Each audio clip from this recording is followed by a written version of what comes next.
A.Balasubramanian, CEO of Birla Sun Life Mutual Fund, joins us right now on the show. Bala, how do you map the market mood right now? For the last 2 or 3 days, we're just about to start to show some resilience, and pat comes the food security bill, and the Nifty down 1.5%. What do we do in the near term?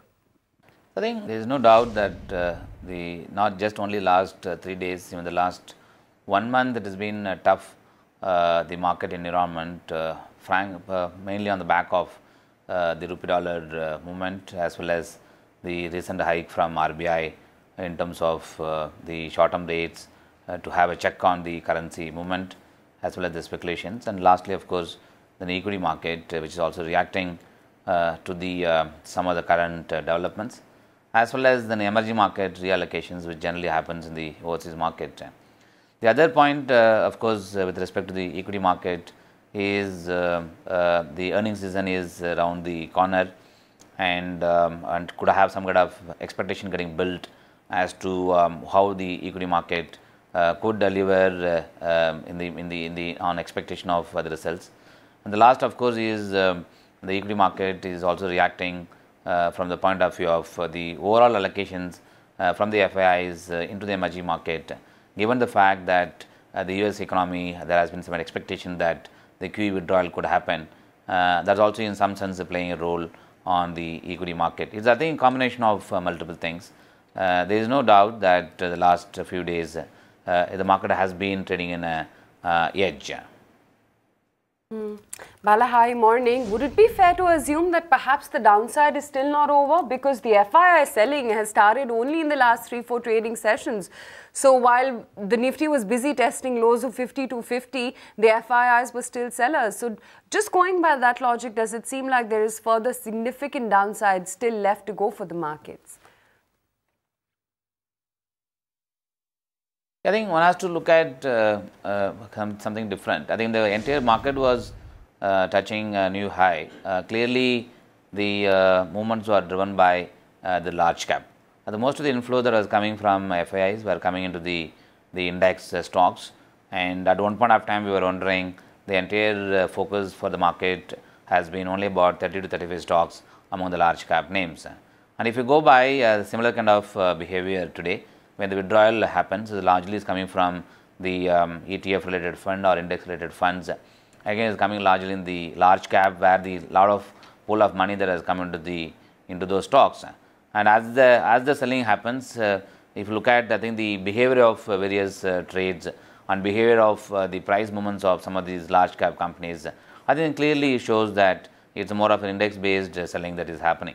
That's one of the reasons where we are also seeing some of the good quality names do also get hit more for the reason that the selling is coming into the large cap, which is in some sense, as I mentioned earlier, it is an adjustment that is happening. Since it is coming in the large cap, there is no doubt that index has to also react, because most of the index weightage is coming from some of these large cap names, and significant weight also is there.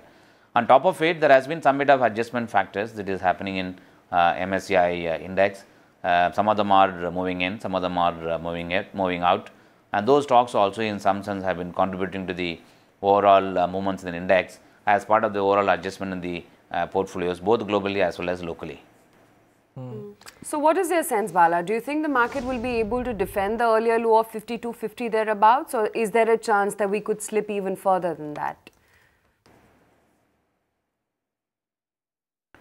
I think the broad market point of view, we have to still get some kind of direction on various variables. I think the first and foremost would come from the outcome on the monsoon sessions, the bills, that is, I think the pending bills that are likely to get passed.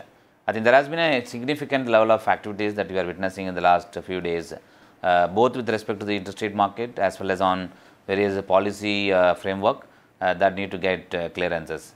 Then second is from the global market point of view, there has been some kind of apprehension that the QE withdrawals could potentially impact the flow of money into the emerging market. And again, we are getting actually mixed signal if one goes by the numbers that is coming for US as an economy. And there is a school of thought which of course, the 60% of the people are of the belief that the QE withdrawal could happen, and the rest of them are of the opinion that will not happen. I think we need to just still wait and watch on 19th of September what the outcome is going to come from the Fed meeting. So that also, in our view, could potentially set the direction for equity flows into the emerging market. So in that context, and also the lack of buying and the lack of participation, one should not be surprised if the market largely moves in range of what, plus or minus 5%. Bala, how big a concern is the double impact of crude and rupee? The currency is northwards of 65 or southwards of 65 as the case may be, and crude has escalated both in rupee terms and even on the global front with the Syrian crisis. It may just inch up higher. Could that be a big dampener? I think from the economy point of view, yes. I think the one side there has been a clear expectation that is getting built pure on the basis of the recent measures of the government as well as RBI. Is current account deficit is likely to come down to close to about 4%, as against what is there currently anywhere between 4.5 to 5%. There is a bit of deceleration is happening. I think the rupee dollar being at 65 and oil being at 108, we are not getting the real benefit of the current account deficits coming down.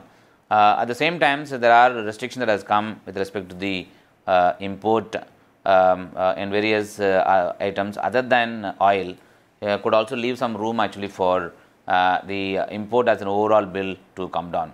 And the last, of course, is the crude oil price. The high crude oil price definitely impact the domestic consumers in the form of increase in prices for petrol. Now that it's not linked to the market import parity price, is being used to determine the actually petrol and diesel prices in India. Definitely there are news in the card that the diesel prices could also go up.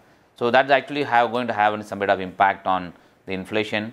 So the inflation stays high, which means that the short-term interest rates to also have to remain high. These are some of the challenges. Also, rather the variables does have an impact on the market this point of time.